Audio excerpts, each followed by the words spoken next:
Buenos días, estimados hermanos, sean todos muy bienvenidos a este tiempo de adoración a nuestro Señor.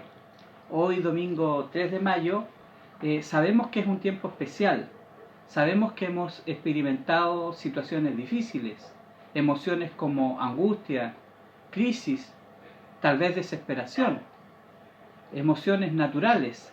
Sin embargo, creemos que cualquier tiempo es un tiempo para adorar a nuestro Señor, pues Él nunca nos dijo que no experimentaríamos crisis. Lo que sí nos prometió es que estaría en medio de todas nuestras crisis. Este viernes pasado se conmemoraba el Día del Trabajo. Entonces saludamos a todos los trabajadores y trabajadoras de nuestra comunidad de fe. Y en el contexto de la obra La Iglesia Bautista, celebramos también al obrero cristiano.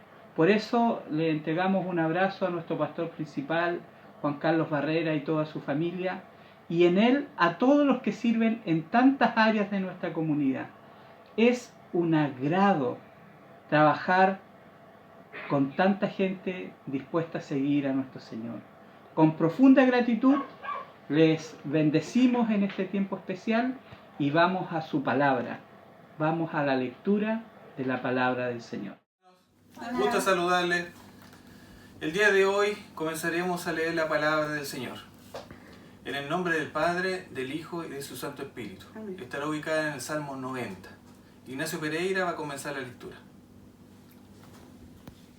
Señor, tú nos has sido refugio de generación en generación. Antes que naciesen los montes y formases la tierra y el mundo, desde el siglo y hasta el siglo, tú eres Dios. Amén. Vuelves al hombre hasta ser quebrantado, y dices: convertíos, hijos de los hombres, porque 1000 años delante de tus ojos son como el día de ayer que pasó y como una de las vigilias de la noche. Los arrebatas como con torrentes de aguas, son como sueño, como la hierba que crece en la mañana. En la mañana florece y crece, y en la tarde es cortada y se seca. Porque tu furor, con tu furor somos consumidos, y con tu ira somos turbados. Pusiste nuestras maldades delante de ti, nuestros yerros a la luz de tu rostro.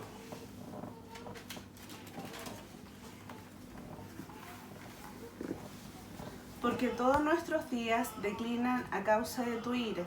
Acabamos nuestros años como un pensamiento. Los días de nuestra edad son 70 años, y si los más robustos son 80 años. Con todo, su fortaleza es modestia y trabajo, porque pronto pasan y volamos. ¿Quién conoce el poder de tu ira y tu indignación según que debe ser temido? Enséñanos de tal modo a contar nuestros días, que traigamos al corazón sabiduría. Vuélvete, oh Jehová, ¿hasta cuándo? Y aplácate para tus siervos. De mañana saciamos de tu misericordia, y cantaremos y nos alegraremos todos nuestros días. Alégranos conforme a los días que nos afligiste, y a los años en que vimos el mar. Aparezca en tu siervo tu obra, y tu gloria sobre sus hijos. Sea la luz de Jehová nuestro Dios sobre nosotros, y la obra de nuestras manos confirma sobre nosotros. Sí, la obra de nuestras manos confirmas. Amén. Bien, queridos hermanos, esa ha sido la lectura de la familia de nuestro hermano Daniel y nuestra hermana Evelyn, que llevan un tiempo ya en nuestra comunidad de fe, y nos hablaban del Salmo 90, la eternidad de Dios y lo transitorio que somos los hombres. Por eso agradecemos que nuestro Señor haya puesto su mirada en nosotros. Y también vamos a escuchar algunos saludos de nuestros hermanos y saludos especiales de los niños en el contexto del Día del Trabajo y del Día del Obrero Cristiano. Así que, bien, nos vamos a los saludos. Al pastor le quería decir que la pase muy bien en su día y que lo disfrute. Feliz día a todos los trabajadores, que Dios los cuide y los proteja. Chao, chao. Hola pastor, le digo que se cuide y también que esté con su familia y que Dios le bendiga, ¿ok? Feliz día del pastor, lo queremos mucho, cuídese. Feliz día a todos los trabajadores, Nuestros papitos nuestros papitos y los pastores. y los pastores. Los queremos mucho. Los queremos mucho. Bendiciones. Bendiciones. Chao. Mi pensamiento eres tú, Señor. Mi pensamiento eres tú, Señor. Mi pensamiento eres tú, Señor. Mi pensamiento eres tú. Porque tú me has dado la vida. Porque tú me has dado salud. Porque tú me has dado victoria, me has dado amor, porque tú me has dado la vida, porque tú me has dado salud, porque tú me has dado victoria, me has dado amor. Les saludo a todos en el nombre del Señor y en este tiempo particular quería dejarle un versículo, Salmo 40, versículo 1. Pacientemente esperé al Señor y se inclinó a mí y oyó mi clamor. Bendiciones, chao. Hermanos, un saludo afectuoso, les extrañamos, ya nos veremos pronto. Bendiciones. Hola, los saludamos en el nombre del Señor, desde acá de nuestro hogar, haciendo cuarentena como todos. Les queremos mucho, somos la familia Montesinos Vidal, esperamos verlos pronto. Chao. Chao, chao. Hola a toda mi querida iglesia Bautista Coronel, les saludo en el amor del Señor, espero que pronto nos podamos reunir y les mando un cariñoso saludo a todos, bendiciones. Hola, somos la familia Figueroa de Aravena, quisiéramos enviarle un saludo a toda la iglesia, fuerte abrazo, harta fuerza, que el Señor les bendiga. Hola, también quisiéramos anunciarles la llegada de Felipe. Felipe ya lleva una semana, 8 días con nosotros aquí y estamos muy agradecidos de parte de Dios de cómo Él fue fiel en cuidar y proteger a Felipe. Saludos. Chao. Chao. Agradecemos los saludos de todos, en especial de los pequeños. Y bueno, Cristóbal igual quiere decirles algunas pequeñas palabras. Que no importa dónde estemos, porque con la fe y la esperanza podremos volvernos a ver en el corazón. Podemos volver cuando volvamos a la iglesia, vamos a volver a abrazarnos. Tengan esperanza. ¡Que las queremos! Bien, disculpen, perdónennos, pero estamos en vivo, diría alguien. Así que hemos escuchado palabras, saludos, y ahora nos vamos a un tiempo de adoración con el ministerio.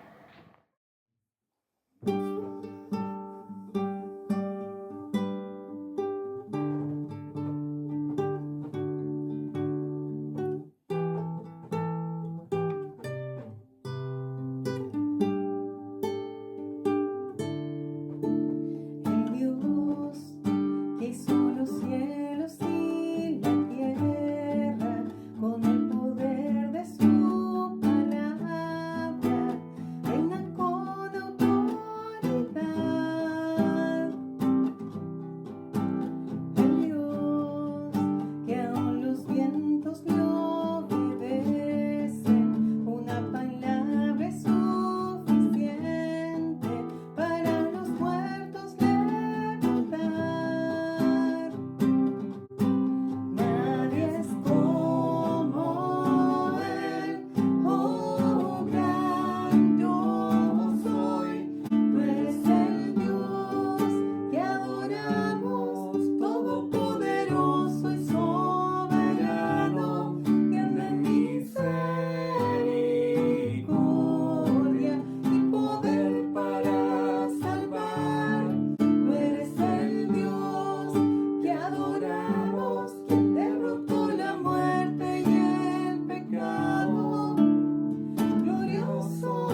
Respondió Jesús y le dijo: todo el que bebe de esta agua volverá a tener sed, pero el que bebe del agua que yo le daré no tendrá sed jamás, sino que el agua que yo le daré se convertirá dentro de él en una fuente de agua que salte para vida eterna.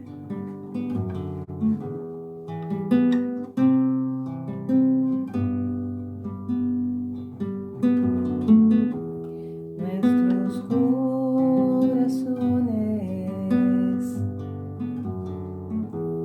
insaciables son hasta que conocen a su Salvador.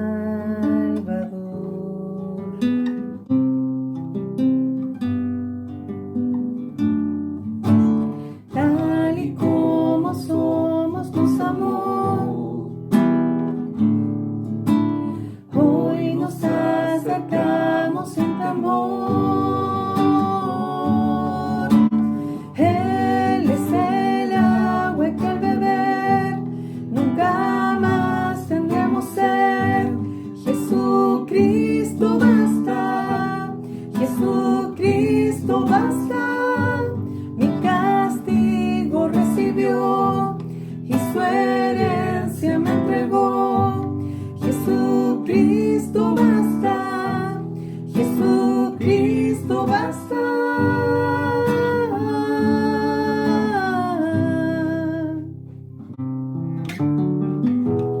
Fuimos alcanzados por su grande amor, con brazos abiertos nos recibe hoy.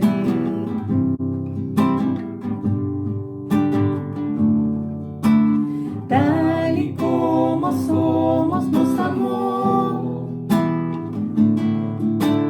hoy nos acercamos sin temor. Él es el agua que al beber nunca más tendremos sed. Jesucristo basta, Jesucristo basta. Mi castigo recibió y su herencia me entregó. Jesucristo basta, Jesucristo basta.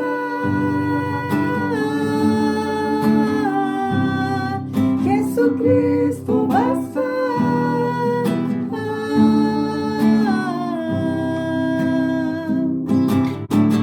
Tal y como somos nos amó, hoy nos acercamos sin temor, sin temor. Tal y como somos nos amó, hoy nos acercamos sin temor.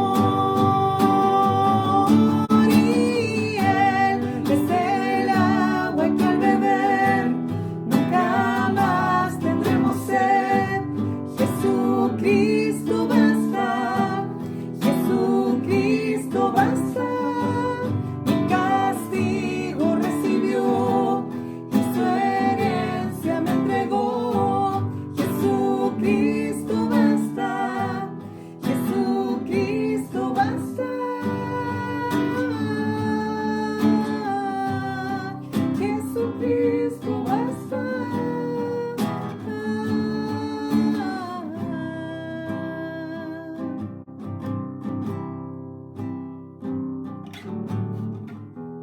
Ahora hay un futuro y esperanza fiel. En su amor confiamos, hay descanso en él.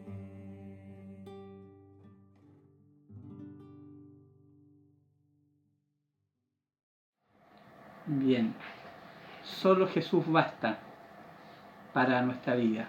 Esa es la canción que nuestros hermanos entonaban ya ante lo que nosotros decimos, así es. Amén. Ahora vamos a un tiempo de oración de nuestra hermana María Estrada. Ella es una de nuestras hermanas adultos mayores. Hace 2 días cumplió 70 años y está contenta y tiene un tiempo de oración para nosotros. Así que vamos a orar para después de la oración pasar a la palabra del Señor. Que Dios nos guíe y nos ayude. Bendiciones y vamos con nuestra hermana María Estrada. Hola hermanos, buenas tardes, les saludo en el amor del Señor. En esta hora desearle a ustedes que hayan tenido un buen tiempo, que Dios nos siga acompañando, nos siga liberando de todo lo malo, y voy a hacer una oración para bendecirnos y decirle al Señor cuán grato estamos. En el nombre de Jesús, Señor, me presento en esta hora. Te doy gracias por todo su amor, su misericordia. Le quiero rogar, Señor, por nuestro país, especialmente, Señor, nuestras zonas donde vivimos, Padre Santo, con esta angustia que estamos en este minuto atravesando, Señor. Yo quiero rogarle, Padre bendito, que usted nos pueda liberar de todo lo malo. Libérenos, Señor, en el tiempo que usted tenga estimado para cada uno de nosotros, y le quiero rogar, Señor, que usted se quede en nuestros caminos, en nuestros hogares, en nuestra iglesia, Señor, con toda nuestra hermandad, y usted pueda estar, Señor, con nosotros. En el nombre de Jesucristo, nuestro Salvador, le suplico, Señor, de su compañía y de su gran voluntad para cada uno de nosotros. Tenga misericordia. En el nombre de Jesús, nuestro Salvador, se lo suplico. Amén. Amén.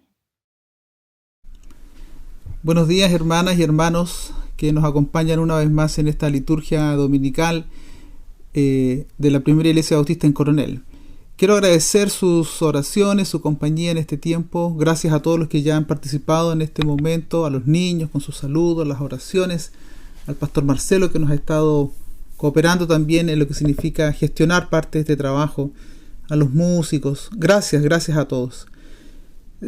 Al reflexionar hoy día en la Escritura, quiero ser muy honesto en manifestar que no pensé que íbamos a llegar al 3 de mayo, todavía en una situación muy compleja de limitación en cuanto al movimiento, y debo comprender que a esta altura estamos todos muy cansados de esta rutina un poco compleja, con la tensión que significa incluso la posibilidad de volver a lo que se ha denominado una nueva normalidad, qué sé yo.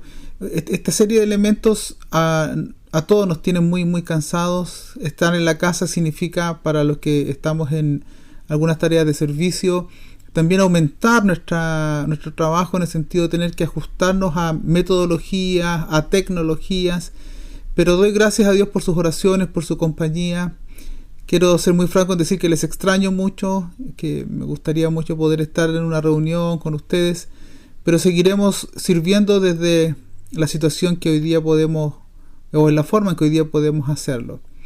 Quiero mostrarles, a mis espaldas ahí en el televisor aparece una imagen sobre cartas a la amada iglesia en las casas.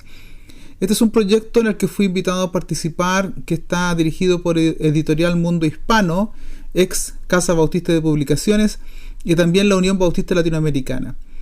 Es un intento de acompañar a la iglesia en Latinoamérica a través de reflexiones sencillas, cortas, que nos promuevan seguir adelante en medio de esta situación compleja que estamos viviendo.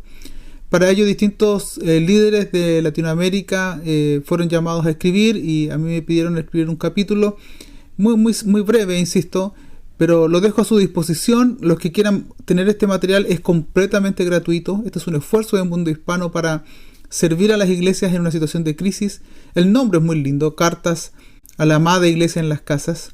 Es muy inteligente desde el punto de vista artístico, y también el sentimiento pastoral que acompaña el deseo de ayudar en esta situación que estamos viviendo.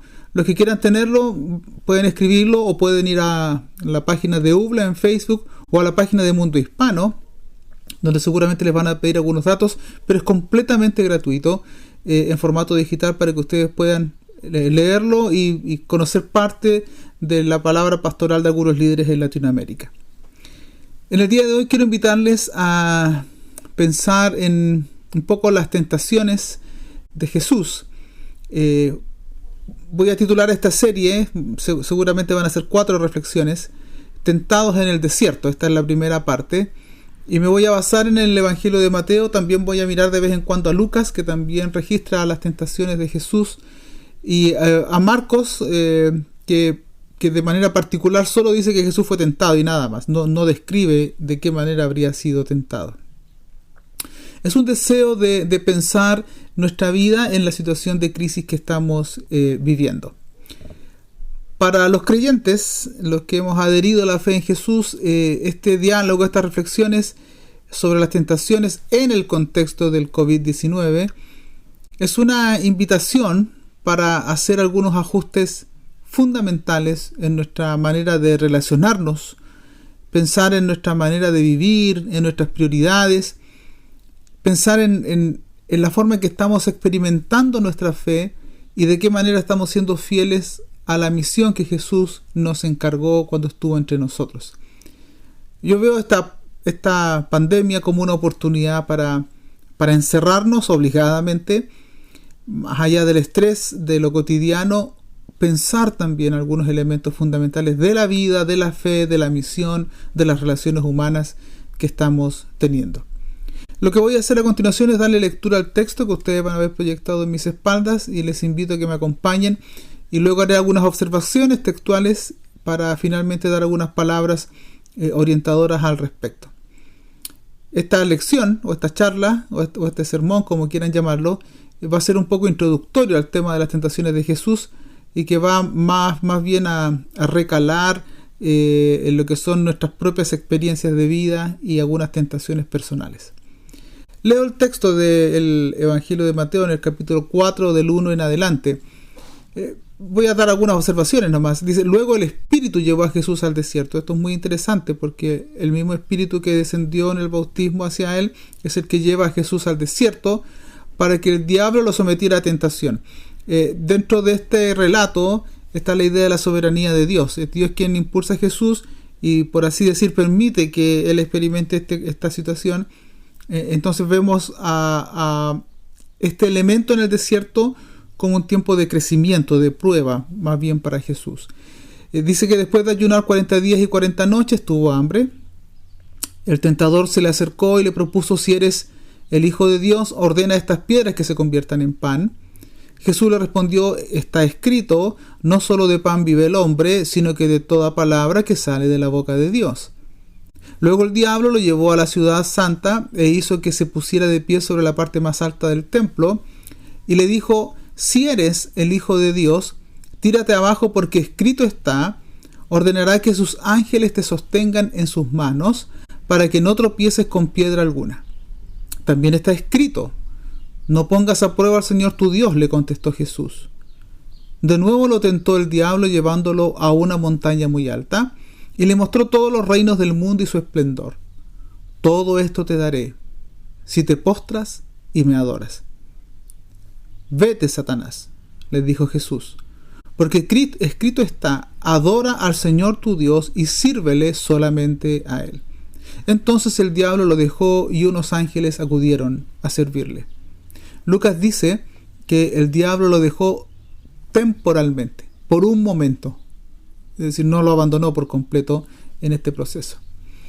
Algunas observaciones que voy a denominar observaciones textuales que saltan a primera vista y que son buenas para tener un marco de referencia de cómo acercarnos a este texto, cómo leer, qué elementos están presentes o que están circundantes alrededor del texto que nos pueden dar un poco más de luz. Primero, la tentación de Jesús se ubica después de su bautismo. Es interesante que los evangelistas relatan un momento importante de la vida de Jesús cuando él viene para ser bautizado por Juan.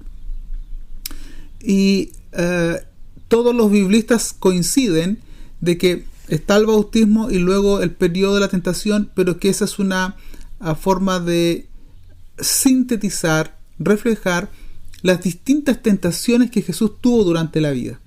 Es decir, no habría sido un único momento, sino que se relaciona con las distintas experiencias de vida que a lo largo de su ministerio experimentó Jesús de Nazaret. Es decir, está escrito como si fuera un solo momento, pero que aglutina, sintetiza todos los momentos de tentación, de tensión que Jesús de Nazaret habría tenido. Una segunda observación es que en el bautismo se menciona al Espíritu Santo que desciende sobre Jesús, ¿cierto? Esta es la idea en forma de paloma. Y también se escucha una voz desde el cielo que le dice: este es mi Hijo amado, en quien me complazco, en quien me deleito, en quien tengo complacencia, dicen otras versiones. Otras versiones dicen mi Hijo predilecto, que de alguna manera tiene un lugar importante en mi corazón.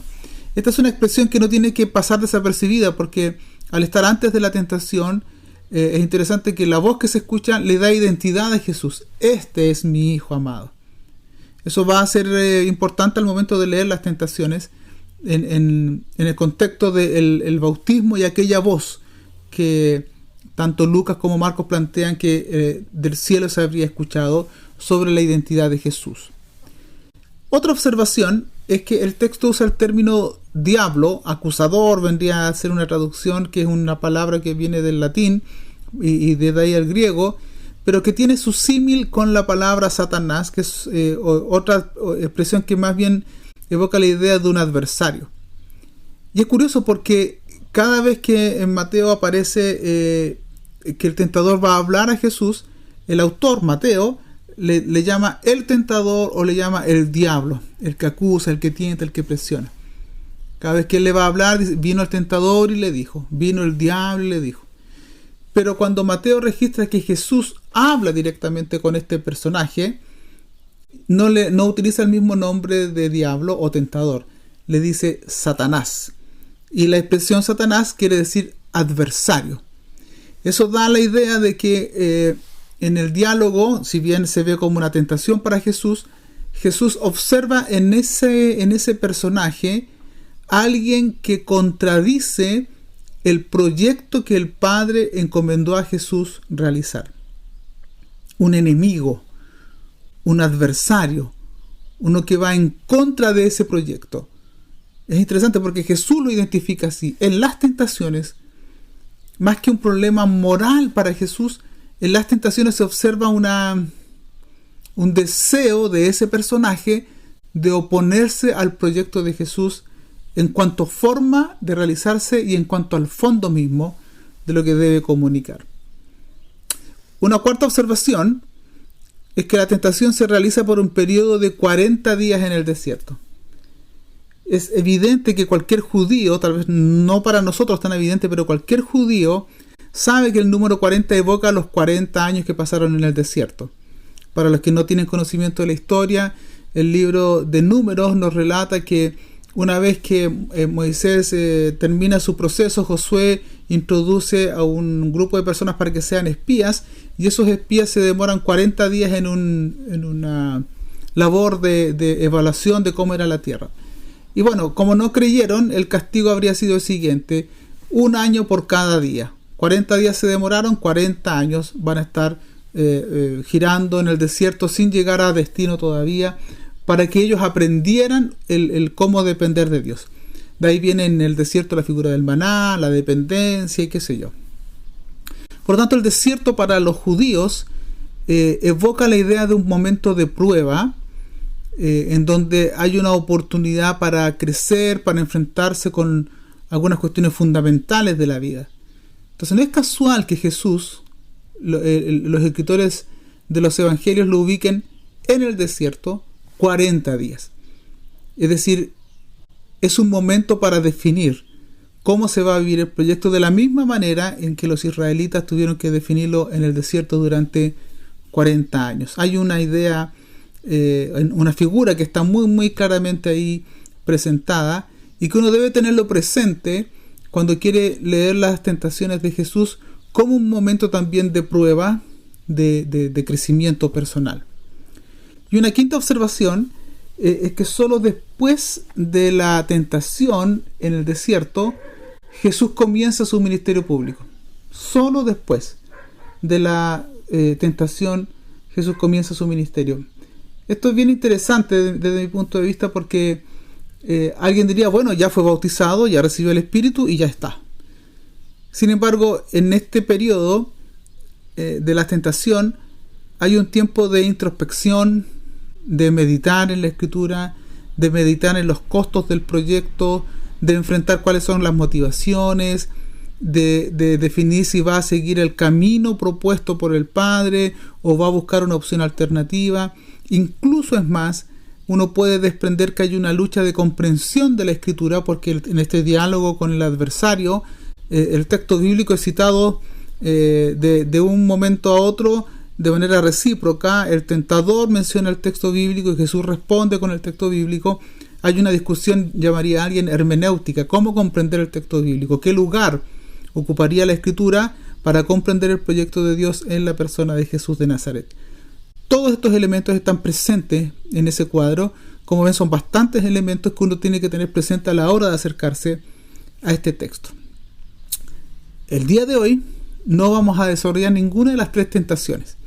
Vamos a comenzar la próxima semana. Solo quiero dejar esbozadas esas ideas primeras y aproximarnos a otras ideas, especialmente lo que voy a denominar de las tentaciones de Jesús a nuestras propias tentaciones. Para comprender un poco este elemento, porque a alguien le suena raro que Jesús haya sido tentado. De las tentaciones de Jesús, incluso podríamos decir desde el desierto de Jesús a nuestros propios desiertos. Momentos en nuestras vidas en que hemos pasado por situaciones de prueba, de aflicción o de definición sobre cómo vamos a vivir. Decir algunas cosas sobre nuestras propias tentaciones. La tentación, si me permiten una especie de definición, yo la comprendo como una tensión ética entre lo que definimos nosotros como correcto y lo que decidimos en algún momento de nuestra vida. Una tensión ética entre lo que yo pienso sobre algo y lo que yo decido cómo vivir sobre ese punto en particular en algún momento de mi vida. Esta tensión será una constante en todos nosotros. Permanentemente nosotros enfrentamos un momento, un segundo, un instante en donde decidimos si vamos a vivir o no de una manera particular, e incluso decidimos si vamos a ser consecuentes con una manera de pensar o creer que nosotros hemos manifestado en algún momento. Ahí solo está nuestra conciencia, ahí solo está nuestra voz interior que hace una opción, y eso es permanente en nuestra vida. No quiero causar una idea de casi histérica, digamos, de cuestionarnos todo, pero hay momentos particulares de la vida, especialmente cuando uno está en crisis. Por ejemplo, en el tiempo del terremoto del 27 de febrero, Coronel y Lota, las comunas más evangélicas, tuvo uno de los mayores índices de saqueo. Es decir, había una forma de creer teórica, pero que en un momento de presión surgen ciertas posibilidades de actuar que no se condicen con lo que se supone uno cree. Ahí hay una tentación. Lamentablemente mucha parte del pueblo evangélico cedió a esa tentación y vivió de una manera contradictoria a sus propias creencias. Ahora bien, todos vamos a ser tentados muchas veces en la vida. Sin embargo, una tentación desde el punto de vista bíblico no es necesariamente un pecado. Una tentación es una invitación que incluso puede surgir desde nuestras debilidades, desde nuestras carencias, pero que no estamos obligados a realizarla. Es una invitación, es casi como una intuición, un impulso por hacer algo, pero no necesariamente el ser tentado significa haber cometido una falta. Hebreos capítulo 4, verso 15 dice: porque no tenemos un sumo sacerdote, refiriéndose a Jesús, incapaz de compadecerse de nuestras debilidades, sino uno que ha sido tentado en todo, de la misma manera que nosotros. Aquellos que niegan la humanidad de Jesús se encuentran con un conflicto, porque, ¿cómo Jesús va a ser tentado? Ese impulso. aunque él no accedió a ese impulso, no dio libertad a ese impulso. Si nuestro Señor fue tentado y no pecó, es posible entonces comprender la tentación como un elemento particular de nuestras historias de vida, de nuestras carencias, de nuestras luchas personales, qué sé yo, pero que no necesariamente esas tentaciones constituyen pecado. Esto es muy importante decirlo porque en el mundo, particularmente, en el mundo cristiano, en general se exacerba mucho la culpa y se cuestiona incluso elementos tan importantes como posibles tentaciones, pero que no se llevaron a una práctica. Pero el solo hecho de haber estado presente como una posibilidad, como una tentación, ya se juzga éticamente, generando una relación culposa con Dios, culposa con el semejante, siempre intentando acceder al afecto de Dios a través del mérito. Y ese es un problema grave, porque incluso cuando uno se relaciona de esa manera con Dios, puede pensar hasta que lo que estamos viviendo es un castigo de Dios, un Dios airado que está enojado en algún lugar por alguna falta que yo cometí. Eso es muy particular porque nos hace parecer como si fuéramos el centro del universo nosotros. Un pecado nuestro altera todo el orden cósmico y Dios tiene que intervenir porque nosotros nos portamos mal. Alguien incluso diría que es hasta un poco arrogante pensar que por uno de nuestros actos nada más todo el cosmos se va a mover para corregirlo. Esa es una visión que surge desde un egocentrismo culposo que no necesariamente se ajusta a lo que la Biblia enseña sobre el ser tentados como un elemento natural. Otra observación sobre eso mismo es que una tentación apunta no solo a un acto particular, a un momento, a un hecho, sino que pone en cuestionamiento nuestras verdaderas creencias. Es decir, ¿por qué tú y yo hacemos algunas cosas o no hacemos otras cosas? No solamente debe responder porque Dios dice, porque la Biblia dice, porque al responder de esa manera estamos eximiéndonos de un trabajo emocional que implica pensar por qué hacemos algunas cosas y por qué no las hacemos. Solo decir que la Biblia dice que no hay que hacerlo es insuficiente en el sentido que se podría llamar una ética inmadura. Mi ética depende de lo que otros me digan, pero no de mi propio razonamiento, reflexión, pensamiento personal. En ese sentido, una tentación no solo apunta a un algo particular, sino que gatilla qué es lo que nosotros realmente creemos sobre algunas cosas. Una observación, una forma de saber qué estamos creyendo es detenernos en nuestras emociones, porque en la raíz de nuestras emociones están nuestras creencias.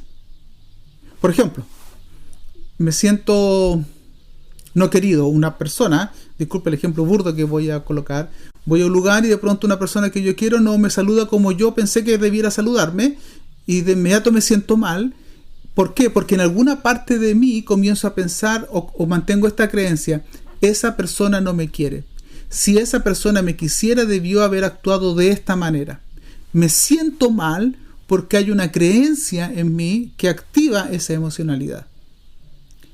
Por eso es que es muy importante en tiempo de crisis revisar qué estamos pensando y creyendo de Dios. Porque los posibles estados de ánimos que se manifiesten en esta crisis dan cuenta de cómo estamos pensando y creyendo a Dios. En ese sentido tenemos que hacer un examen importante, un análisis y revisar desde la Escritura cuál es nuestra percepción o comprensión de Dios. Si tú tienes una relación culposa con Dios, te aseguro que vas a sentirte muy mal y no vas a saber dónde encontrar refugio en este tiempo, porque solo te vas a estar culpando permanentemente, te vas a sentir mal porque lo que tú crees de Dios no da lugar a que Él te ampare, te fortalezca y te restaure. Porque has formado una visión culposa sobre su persona. En el caso de Jesús, las dos primeras tentaciones comienzan con un cuestionamiento muy particular. Si eres hijo de Dios. Un sí condicional, ¿no? Si eres hijo de Dios. Y alguien dirá, ¿por qué pregunta eso? Pues si ustedes recuerdan, en el episodio del bautismo, la voz del cielo dice, tú eres, o este es mi hijo. Otorga identidad. Y lo primero que el tentador viene, después de haber escuchado esa voz Jesús, lo primero que el tentador viene a cuestionar es si eres hijo de Dios, haz tal o cual cosa. No es casual esa expresión. El tentador cuestiona la identidad de hijo de Dios. Algo así como demuestra realmente que eres hijo de Dios. Para nosotros vendría a ser, tal vez fue una idea tuya nada más o solo una emoción. Disculpen que les comparto una experiencia personal. Cuando yo era niño había desarrollado una mirada muy culposa de Dios por siempre tratar de calificar y merecer su afecto. Si bien confiaba mucho en Él, pero tenía esa relación un tanto extraña. Y recuerdo que venían algunos predicadores a nuestra pequeña iglesia en Coronel y hacían invitaciones para que uno tomara una opción de vida por Jesús, y en aquel tiempo le decíamos recibir a Jesús en el corazón, que significaba tomar una decisión que nos liberaba de toda condenación y nos traía la salvación. Bueno, desde temprana edad, cuando yo escuchaba un llamado como eso, recuerdo el ejercicio, levante su mano, yo levantaba la mano, nos invitaban al altar, y se supone que eso uno lo hace una vez en la vida. Bueno, yo era el consuelo de los predicadores. Lo hice tantas veces como yo me sentía culpable, pensando que siempre mi salvación, el afecto de Dios por mi persona, mi identidad como un hijo amado por Dios era cuestionada porque yo no lo merecía. Desarrollaba una relación culposa. Yo sentía como esa pequeña voz que registra el Evangelio, es como si alguien te invitara a confiar en Dios, y yo como pequeño niño me repetía, ¿realmente soy hijo de Dios? ¿Realmente califico como tal? ¿Realmente Él está cerca mío? ¿Realmente me ama como dicen que me ama? Una serie de cuestionamientos, dicho de manera muy infantil en mi experiencia, pero ¿qué es lo que evoca un poco el texto? Demuestra que eres hijo de Dios. ¿No será que es solo una idea tuya nomás, una construcción emocional, mental, incluso un autoconvencimiento? Incluso cuando algunos son tentados, una de las primeras cosas que piensan es algo como esto: ¿por qué estoy siendo tentado si yo soy hijo de Dios? Un dato que te puede ayudar. Una tentación, más que cuestionar nuestra condición de hijo de Dios, confirma que lo somos, confirma que somos hijos de Dios. Esto aprendí en mi juventud y me ha ayudado mucho en la vida. Un cristiano lamentablemente volverá a pecar, volveremos a pecar en la vida, pero nunca vamos a pecar en paz de nuevo. Aquel que no tiene una convicción y comunión con Dios y no ha tomado una opción radical por Dios, su moral está definida por otros elementos. En cambio, aquellos que queremos vivir para Dios y queremos abrazar su evangelio y su propuesta para nuestras vidas y para nuestro entorno, cuando cometemos alguna falta no quedamos tranquilos. Por lo tanto, si somos tentados, es porque hay vida de Dios en nosotros, que se opone un poco a caminar en la dirección que algunos impulsos nuestros nos están motivando. Algunas declaraciones que yo escucho, por ejemplo, que son muy particulares. Por ejemplo, nuestro matrimonio hace crisis y pensamos, pastor, no somos el uno para el otro. A lo mejor no era la voluntad de Dios que nos casáramos. Su identidad matrimonial frente a una crisis es cuestionada de inmediato. O por ejemplo, algunos jóvenes cometimos una falta y nos decimos, el pastor sabe que en realidad yo no soy hijo de Dios, yo no creo que sea salvo, ¿cómo pude hacer esto? En el caso del COVID-19, nos contagiamos con el COVID-19 y decimos, pastor, Dios nos abandonó. Conclusiones erradas. Definiciones que tenemos que tomar en situaciones complejas, en situaciones de desierto, voy a decir, usando la figura de Jesús, en un momento en que tenemos que crecer. ¿Qué estamos pensando de Dios en este tiempo? ¿Qué estamos pensando sobre nosotros y nuestra relación con Dios en este tiempo? Les aseguro que vamos a recibir una tentación que es muy particular, que tal vez no la imaginen, y es comenzar a cuestionar el amor de Dios hacia nuestras vidas, hacia nuestro prójimo, y cuestionar también nuestra identidad como hijos de Dios que han intentado abandonarse en sus manos. Entonces permítame compartir, para ir finalizando, algunos textos para el desierto, así voy a denominar. Primero quiero decirles que nuestra identidad como hijos de Dios descansa en la fe que hemos puesto en Jesús y que por gracia recibimos.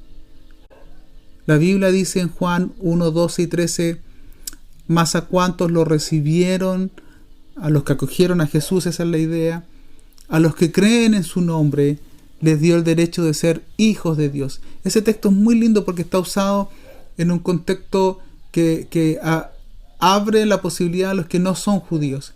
Jesús era judío y vino al mundo judío, pero ellos no lo recibieron.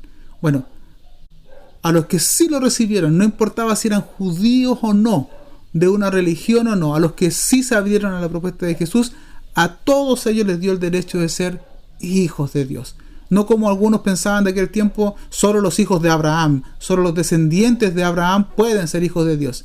Por eso que agrega, estos, los que pueden ser hechos hijos de Dios, no nacen de la sangre, ni por deseos naturales, ni por voluntad humana, sino que nacen de Dios.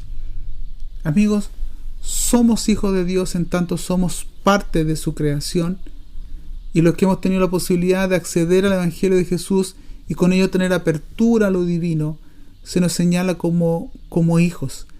Por eso cuando las tinieblas vienen a nuestras vidas para cuestionar esa identidad, recuerda este texto, que no depende de tu raza, no depende de tu color, no depende de aquello tu identidad, solo que te abriste a la propuesta de Jesús inmerecida, que comunica un amor de Dios incondicional por nosotros.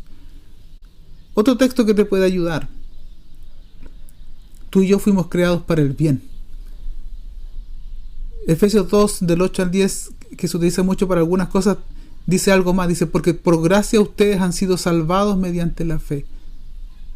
Esto no procede de ustedes, la salvación, sino que es un regalo de Dios. No por obras, no por lo que hacen para que nadie se jacte, sintiéndose mejor. Porque somos hechuras de Dios. Quiero que abracen esta idea.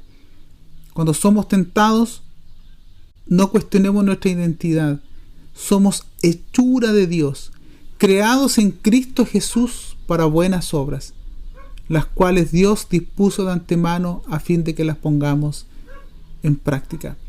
Cuando seas tentado, recuerda esta idea: fuiste creado para el bien. Y aunque hay días que te has equivocado, Dios puede seguir usando tu vida para construir el bien común, porque no lo hace por tus méritos o por mis méritos, lo hace por gracia, lo hace de manera desinteresada, para el bien tuyo, para el bien de todos nosotros. Recuerda, fuimos creados para el bien. Y tercero, nada de lo que hiciste o nada de lo que hagas te excluye del amor de Dios. Esto es una bomba en nuestra mente. Nada de lo que hayamos hecho, nada de lo que hacemos o que podríamos hacer, algún error cometido, nos va a separar del amor de Dios. Dice el texto de Romanos: sin embargo, en todo esto somos más que vencedores por medio de aquel que nos amó. Pues estoy convencido de que ni la muerte, ni la vida, ni los ángeles, ni los demonios, ni lo presente, ni lo porvenir, ni los poderes, ni lo alto, ni lo profundo, ni cosa alguna en toda la creación podrá apartarnos del amor que Dios nos ha manifestado en Cristo Jesús, nuestro Señor. Nada podrá alejarnos del amor inamovible, inconmovible de nuestro Señor. Una simple conclusión. En medio del desierto que enfrentamos a propósito del COVID-19, les animo a tener confianza. Somos hijos amados por Dios, que podemos usar esta experiencia del COVID y otras experiencias de crisis para crecer. Es un momento para renovar nuestras fuerzas, incluso para afirmar nuestra identidad como hijos amados por Dios. Y desde esa experiencia de crecimiento y de identidad, continuar con el proyecto de Jesús de Nazaret en la tierra. Las próximas reuniones hablaremos de las tentaciones de Jesús y daremos una mirada de cómo la propuesta del tentador contradice la propuesta de Jesús. Estemos abiertos pero afirmados en esta idea. Somos hijos amados por Dios, incondicionalmente. Y más allá de las tentaciones o incluso de algunos errores que cometamos, nuestra condición de hijos amados se mantiene inamovible, no por nosotros, sino porque el que nos ama es un Dios fiel que no cambia de parecer, que se mantiene amoroso, compasivo, hasta el fin de nuestros días y más allá de nuestra muerte. Que esa certeza nos acompañe en este tiempo de incertidumbre y que el tiempo en el desierto sea un tiempo para crecer. Que Dios les bendiga y continuemos con este servicio. Bendiciones.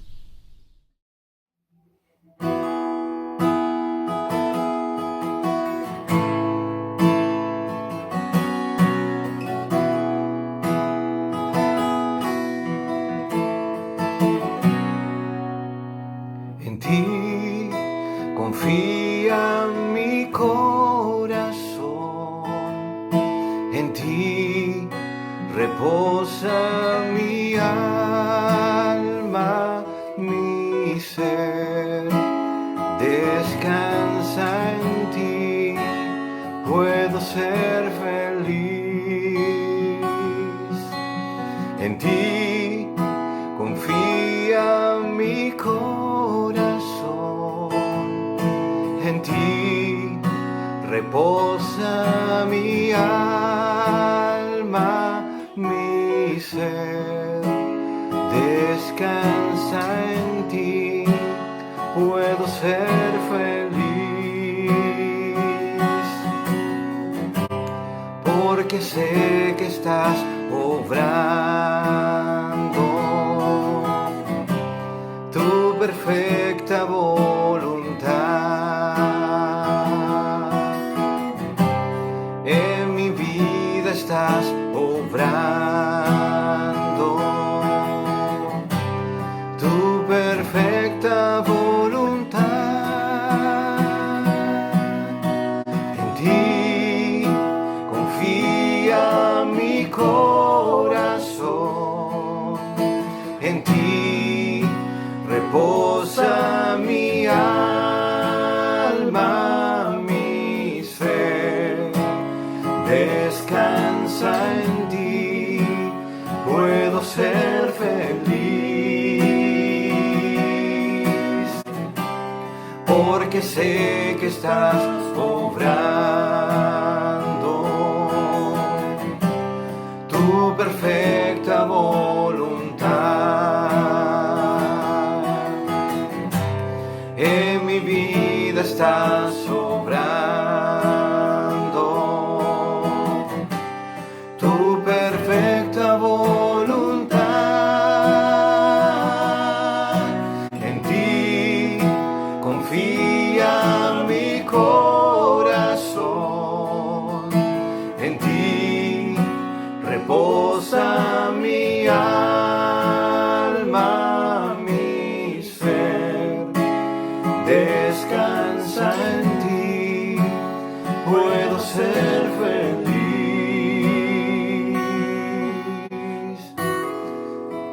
Confía mi corazón, en ti reposa mi alma, mi ser, descansa en ti, puedo ser feliz.